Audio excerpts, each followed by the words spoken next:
ಬಳ್ಳಾರಿ ಜಿಲ್ಲೆಯ ತೆಕ್ಕಲಕೋಟೆ ಪಟ್ಟಣದ ಸಮೀಪದ ಗೌಡ್ರಮೂಲೆ ಬೆಟ್ಟದಲ್ಲಿ ಅಮೆರಿಕದ ಹಾರ್ಡ್ವಿಕ್ ವಿಶ್ವವಿದ್ಯಾನಿಲಯದ ಪ್ರಾಧ್ಯಾಪಕಿ ಹಾಗೂ ಉತ್ಪನ್ನ ತಂಡದ ಸಹ ನಿರ್ದೇಶಕಿ ನಮಿತಾ ಎಸ್ ಸುಗಂಧಿರವರ 3 ತಂಡಗಳು ಕಳೆದ ಹಲವು ತಿಂಗಳುಗಳಿಂದ ತೆಕ್ಕಲಕೋಟೆ ಸುತ್ತಮುತ್ತಲಿನ ಹಿರೇಅರ್ಲ, ಬೂದಿದೀಪ, ಬಾಳೆತೋಟ, ಜಕೇರ್ಗುಡ್ಡ ಮತ್ತು ಹುಡೇದಗುಡ್ಡ ಪ್ರದೇಶಗಳಲ್ಲಿ ಉತ್ಪನ್ನ ಹಾಗೂ ಸಂಶೋಧನಾ ಕಾರ್ಯದಲ್ಲಿ ತೊಡಗಿಕೊಂಡಿದ್ದು, ಉತ್ಪನ್ನದ ವೇಳೆ ಸುಮಾರು 5,000 ವರ್ಷಗಳ ಹಿಂದಿನ ಆದಿ ಮಾನವನ ಅಸ್ಥಿಪಂಜರ ಪತ್ತೆಯಾಗಿದೆ.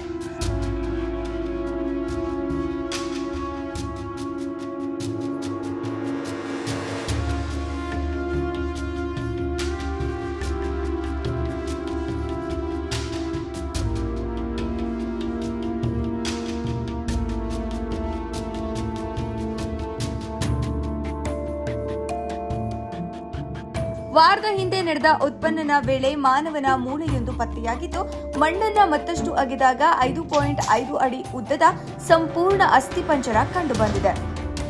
ಇಲ್ಲಿ ಮಾನವನ ದೇಹದ ಮೇಲೆ ಕಲ್ಲುಗಳನ್ನು ಇಟ್ಟು ಶವ ಸಂಸ್ಕಾರ ಮಾಡಿರುವುದು ಕಂಡುಬಂದಿದ್ದು, ಇದು ಪ್ರಾಚೀನ ಸಂಸ್ಕೃತಿಯ ಭಾಗವಾಗಿರಬಹುದು ಎಂದು ತಜ್ಞರು ಅಭಿಪ್ರಾಯಪಟ್ಟಿದ್ದಾರೆ.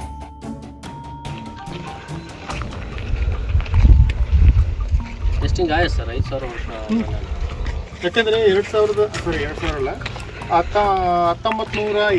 ದಶಕದಲ್ಲಿ ಒಬ್ಬರು ಪ್ರೊಫೆಸರ್ ಬಂದಿದ್ದರು ಡೆಕ್ಕನ್ ಕಾಲೇಜಿಂದ, ಪೂನಾಯಿಂದ ಅವರು ದೊಡ್ಡ ಪ್ರೊಫೆಸರು. ಅವ್ರು ರೀಸೆಂಟಾಗಿ ತೀರ್ಕೊಂಡ್ರು, ಡಾಕ್ಟರ್ ನಾಗರಾಜರಾವ್ ಸರ್ ಅಂತೇಳಿ. ಅವರು ಹಿರೇಹಳ್ಳದಲ್ಲಿ ಎಕ್ಸ್ಕವೇಷನ್ ಮಾಡಿದ್ರು ಉತ್ಖನನ. ಅಂದರೆ ಇಲ್ಲಿ ನಮ್ಮ ಬ್ಯಾಕ್ ಸೈಡ್ ಮೇಲೆ ಟೆರೆಸಲ್ಲಿ ಮಾಡಿದ್ರು. ಅದಕ್ಕೆ ನಾವು ಹೆಸರು ಕರಿತೀವಿ ಟೆಕ್ 6 ಅಂತ ಹೇಳಿದ್ವಿ. ಅಂದರೆ ನಾವೊಂದು ಇದ್ರ ಮೇಲೆ ಒಂದು ಮ್ಯಾಪ್ ಕ್ರಿಯೇಟ್ ಮಾಡಿದ್ವಿ. ಆ ಮ್ಯಾಪಿಗೆ ಯಾವ್ಯಾವ ಗುಡ್ಡಕ್ಕೆ ಒಂದೊಂದು ಹೆಸರುಗಳನ್ನ ಇಟ್ಕೊಂಡಿದ್ವಿ. ಅದಕ್ಕೆ ನಾವು ಪರ್ಟಿಕ್ಯುಲರ್ ಆಗಿ ಹೆಸರಿಟ್ಟಿರೋದು ಟೆಕ್ 6 ಅಂತ. ಟೆಕ್ ಅಂದ್ರೆ ತೆಕ್ಕಲಕೋಟೆ 6ನೇ ಗುಡ್ಡ ಅಂತ. ಆದ್ರೆ ಲೋಕಲ್ ಭಾಷೆಯಲ್ಲಿ ಅದು ಹಿರೇಹರ್ಲ ಗುಡ್ಡ ಅಂತ ಕರೀತಾರೆ. ಹೌದು. ಕೆಲವು ಸ್ಥಳಗಳಲ್ಲಿ ಸುಮಾರು 2.5 ಅಡಿ ಎತ್ತರದ ಗಡಿಕೆಗಳು, ಅವುಗಳಲ್ಲಿ ಮೂಳೆಗಳು ಹಾಗೂ ವಿವಿಧ ಗಾತ್ರದ ಮಡಿಕೆಗಳು ಪತ್ತೆಯಾಗಿದ್ದು, ಅವು ಶವ ಸಂಸ್ಕಾರಕ್ಕೆ ಬಳಸಿರಬಹುದೆಂದು ಪ್ರಾಧ್ಯಾಪಕಿ ನಮಿತಾ ಎಸ್ ಸುಗಂಧಿ ತಿಳಿಸಿದ್ದಾರೆ.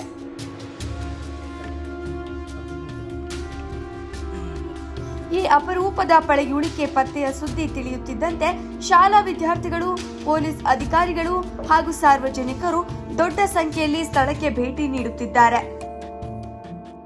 ಈ ಸಂಶೋಧನೆ ಪ್ರಾಚೀನ ಮಾನವ ಜೀವನ ಮತ್ತು ಸಂಸ್ಕೃತಿಯ ಅಧ್ಯಯನಕ್ಕೆ ಮಹತ್ವದ ಕೊಡುಗೆ ನೀಡಲಿದೆ ಎಂದು ತಜ್ಞರು ಅಭಿಪ್ರಾಯ ವ್ಯಕ್ತಪಡಿಸಿದ್ದಾರೆ. ವರದಿ ಮಲ್ಲಿಕಾರ್ಜುನ ಕಸ್ತೂರಿ, ಶ್ರೀ ಟಿವಿ.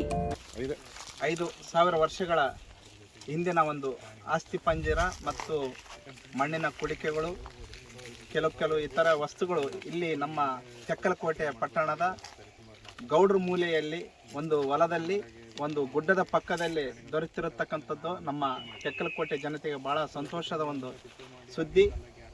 ಈ ಒಂದು ಪುರಾತತ್ವ ಇಲಾಖೆಯವರು ಈಗೇನು ಇಲ್ಲಿ ಸಿಕ್ಕಿರ್ತಕ್ಕಂಥ ಆಸ್ತಿ ಪಂಜರಗಳಾಗಿರ್ಬೋದು, ಮಣ್ಣಿನ ಗಡಿಗೆಗಳಾಗಿರ್ಬೋದು, ಇನ್ನು ಇತರ ವಸ್ತುಗಳನ್ನು ನಮ್ಮ ಒಂದು ತೆಕ್ಕಲಕೋಟೆಯಲ್ಲಿ ರಾಜ್ಯ ಸರ್ಕಾರ ಮತ್ತು ಕೇಂದ್ರ ಸರ್ಕಾರದವರು ತಕ್ಷಣವೇ ಆ ಒಂದು ವಸ್ತುಗಳನ್ನು ಸಂಗ್ರಹ ಮಾಡಿ ನಮ್ಮ ಒಂದು ತೆಕ್ಕಲಕೋಟೆ ಒಂದು ಪಟ್ಟಣದಲ್ಲಿ ಒಂದು ಮ್ಯೂಸಿಯಂನಲ್ಲಿ ಆ ಒಂದು ಪುರಾತತ್ವದ ಏನು ವಸ್ತುಗಳು ದೊರೆತಿರ್ತಕ್ಕಂಥದ್ದನ್ನು ಒಂದು ಮ್ಯೂಸಿಯಂ ಮಾಡಿ ಇಲ್ಲಿ ನೆರೆದಿರ್ತಕ್ಕಂಥ ನಮ್ಮ ಸುತ್ತಮುತ್ತ ಹಳ್ಳಿಯಿಂದ ಏನು ವಿದ್ಯಾರ್ಥಿಗಳಿಗೆ ಒಂದು ನೋಡಲಿಕ್ಕೆ ಅವಕಾಶ ಮಾಡಿಕೊಡಬೇಕು.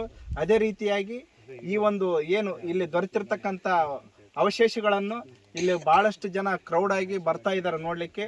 ಇಲ್ಲಿ ಒಂದು ಪೊಲೀಸ್ ಸಿಬ್ಬಂದಿಯನ್ನು ಹಾಕಬೇಕು ಮತ್ತು ನಾಮಫಲಕಗಳನ್ನು ಕೂಡ ಅಳವಡಿಸಿಕೊಳ್ಬೇಕು. ಅದೇ ರೀತಿಯಾಗಿ ಹೆಚ್ಚಿನ ರೀತಿಯಲ್ಲಿ ಈ ನಮ್ಮ ಸುಮಾರು 17 ಕಡೆ ನಮ್ಮ ತೆಕ್ಕಲಕೋಟೆ ಪಟ್ಟಣದಲ್ಲಿ ಅವಶೇಷಗಳು ದೊರೆಯುವ ಸಾಧ್ಯತೆ ಇದೆ ಅಂತೇಳಿ ನಮ್ಮ ಏನು ಪುರಾತತ್ವ ಇಲಾಖೆಯವರು ಹೇಳಿದ್ದಾರೆ. ಅದಕ್ಕೆ ಅಗತ್ಯ ಕ್ರಮಗಳನ್ನು ವಹಿಸಬೇಕು. ಅದರ ಜೊತೆಗೆ ಮತ್ತು ಇಲ್ಲಿ ಏನು ಇವತ್ತು ಪುರಾತತ್ವ ಇಲಾಖೆ ಕಡೆಯಿಂದ ಬಂದಿರತಕ್ಕಂಥವರಿಗೆ ಸರ್ಕಾರದಿಂದ ಅವರಿಗೆ ಹೆಚ್ಚಿನ ಒಂದು ಸವಲತ್ತುಗಳು ಮತ್ತು ಅವರಿಗೆ ಏನು ಅಗತ್ಯ ಕ್ರಮಗಳು ಮತ್ತು ಅವರಿಗೆ ಯಾವುದಾದ್ರೂ ಅವರಿಗೆ ಏನು ತೆಗಿಲಿಕ್ಕೆ ಅವರಿಗೆ ಸಹಾಯಧನ ಕೂಡ ರಾಜ್ಯ ಸರ್ಕಾರದವರು ನೀಡಬೇಕಂತೇಳಿ ನನ್ನ ಸಂದರ್ಭದಲ್ಲಿ ನಾನು ಮನವಿ ಮಾಡಿಕೊಳ್ತಾ ಇದ್ದೀನಿ.